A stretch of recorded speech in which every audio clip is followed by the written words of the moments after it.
เอาสบายดีสิบรรยากาศยามเช้า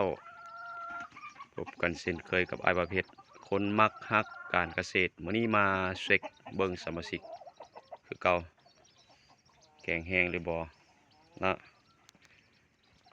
บ่ได้อัปเดตให้พี่ให้น้องเฮาเบิ่งหลายมื้อละท่ามกลางมื้อนี้อากาศก็ถือว่าเป็นปกติพี่น้องถือว่าแข็งแรงดีพี่น้องเอ้ยแข็งแรงดีอันนี้ก็ใกล้ละยับจอมอเข้ามาใครจะเห็นละผลงานว่าจะเป็นอะไรนะจะมีจักตัวอันนี้ติดตามเบิงบ่จื้อเนาะเป็นการทดลองซื่อๆว่าสิเกิดมื้อใดบ่ฮู้พี่น้องสำหรับหมูเอ่อไอ้ขาวนี่ก็ถือว่าไข้ละมื้อนี้อาการไข้ขึ้นหลายเติบเนาะกินยาดีการทรงโตก็ถือว่าได้ดลพอสมควรหลังจากกินปัวเสื้อบอ30%นี่แหละงั้นเอาเป็น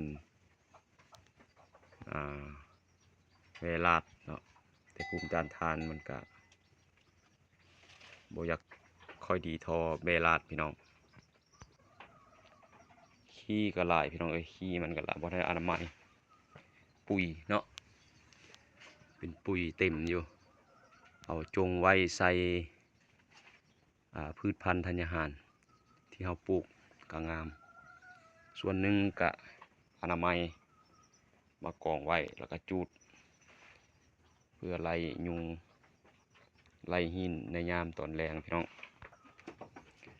มาบัดนี้มาเบิ่งสมาชิกกะเกียมปล่อยออกไปสู่สวนมันนะเบิ่งก่อนเช็คเบิ่งแข็งแรงแนวใดมีตัวใดเจ็บตัวใดป่วยบ่เป็นหวัดบ่ก็บ่ค่อนข้างจะมีอาการปานใดพี่น้องบางตัวก็คนหยองละบ่ทันได้ฆ่าพยาธิเพิ่นซักยาฆ่าแม่ท้องตัวอื่นก็แข็งแรงดีบางตัวก็ใกล้จะเกิดเนาะถ้าเกิดจะอัปเดตให้พี่ให้น้องเฮาเบิ่ง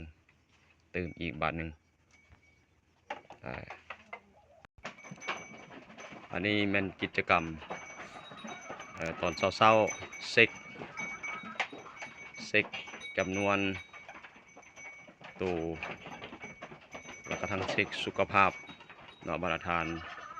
ชาวเกษตรกรผู้ที่อยากจะเลี้ยงสัตว์ประเภทนี้เนาะก็ถือว่า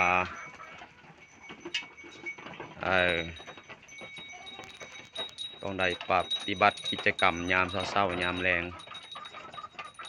ตามที่เอามีเวลาถ้าบ่ดังนั้นก็ถือว่าจะเช็ค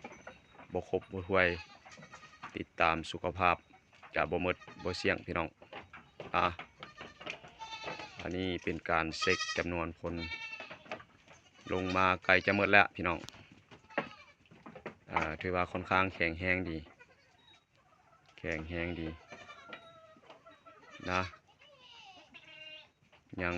อยู่ประมาณ 3-4 ตัวนี้แม่นี่4ตัวคู่ของตัวขาวถือว่าปัจจุบันนี้เกิดแม่เพลูกละศอกที่อาประเภทไปนำอยู่กลางเดินปัญญาเนาะถือว่าใหญ่ละเซิงอีกแล้วเด้อพี่น้องเด้ออันนี้นะเซิงอีกแล้วเนาะประเภทที่เขาเอิ้นว่าอีสังสะแนนเนาะซอสสะแนนนมใหญ่พี่น้องแนะนำมาตรฐานเลี้ยงประเภทนี้เป็นการดีที่สุดเนาะ เริ่มไปละพี่น้องเอ้ยบาทนี้ลิงติงลิงติงลิงติงขึ้นไปแล้วเป็นขบวนการฟดฟื้นมวนซืนตะลุมบอนขึ้นไปนะคิดว่าอาจจะเกิดลูกในระยะต่อไปพี่น้องเอ้ยเอามื้อนี้เอาสำนิสกรมาตรฐานนะอัปเดตบรรยากาศกาดีดีมื้อนี้อยู่ที่สวนห้วยตุ่มชมวิวอาณาจักรสีเขียวของไอ้บ่าวเพชรอุทัยพรพวกทานไปล่าไปการไปเซาอยู่หากินมื้อนี้ขอให้แต่มีโชคมีชัยกลับมาได้เงินได้คำหลายๆพี่น้องเด้อสำหรับมื้อนี้ไอ้บ่าวเพชรขอกล่าวคำว่าสบายดี